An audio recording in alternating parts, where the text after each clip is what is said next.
Good afternoon, and welcome to the Farmer Brothers Fiscal Second Quarter 2026 Earnings Conference Call. At this time, all participants are in a listen-only mode. As a reminder, this call is being recorded.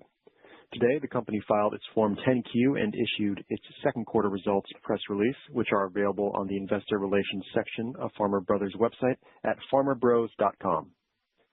The release is also included as an exhibit on the company's Form 10-Q and is available on its website and the Securities and Exchange Commission's website at sec.gov. A replay of this audio-only webcast will also be available on the company's website approximately 2 hours after the conclusion of this call.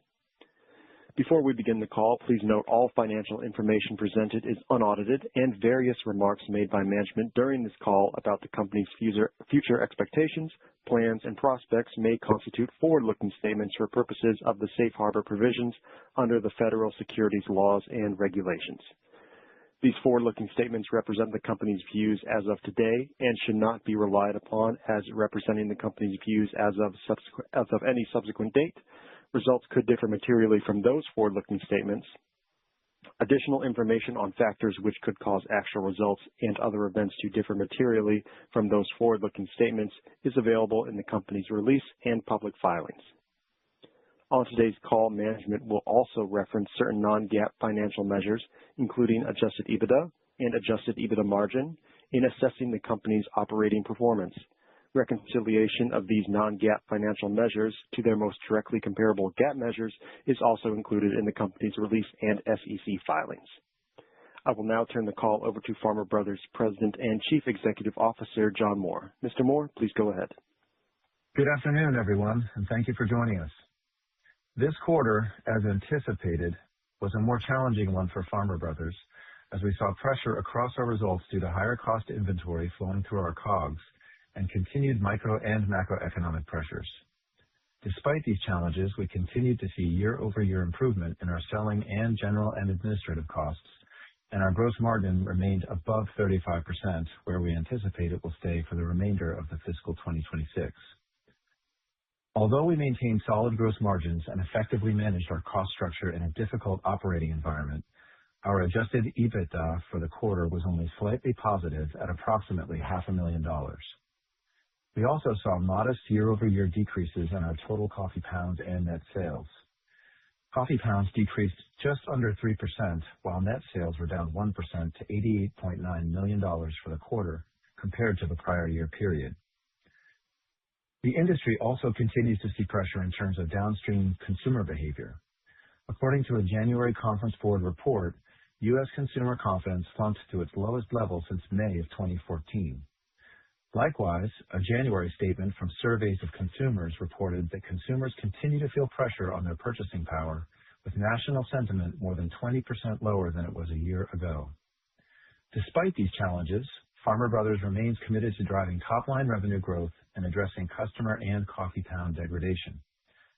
We must continue to unlock the full power and potential of our DSD network as we look to drive product penetration with existing customers while also adding new accounts.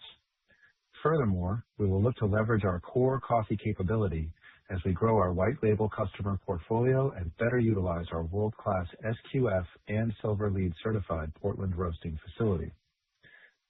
We're also encouraged by recent reductions in tariff rates in several countries where we source coffee and by the recent declines in both the Arabica and Robusta commodity markets. If these trends continue, we expect to start seeing some improvement in gross margins beginning in the fourth quarter of fiscal 2026, with further benefits in fiscal 2027.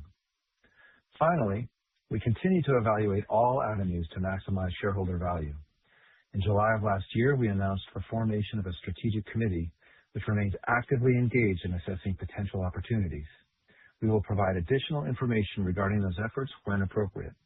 With that, I'll turn it over to Vance to discuss our financial results in more detail. Vance? Thanks, John, and good afternoon, everyone.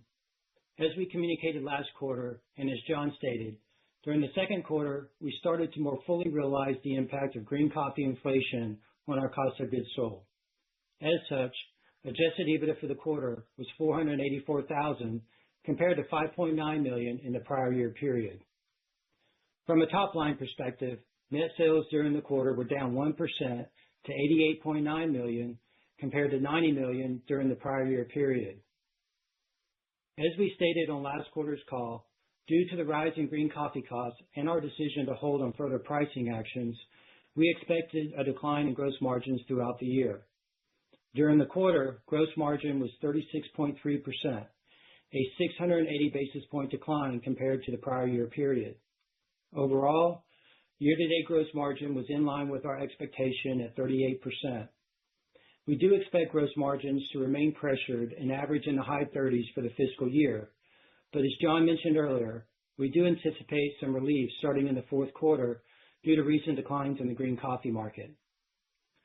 Overall operating costs for the quarter decreased $1.4 million to $36.4 million, or 40.9% of net sales, compared to $37.8 million, or 42% of net sales in the prior year period.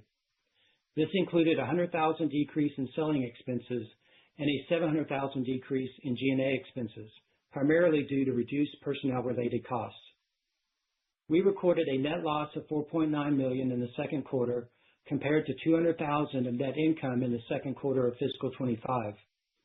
As of December 31st, 2025, we had $4.2 million of unrestricted cash and cash equivalents and $24.6 million available under our revolving credit facility. With that, I'll turn it back over to John. John? Thanks, Vance.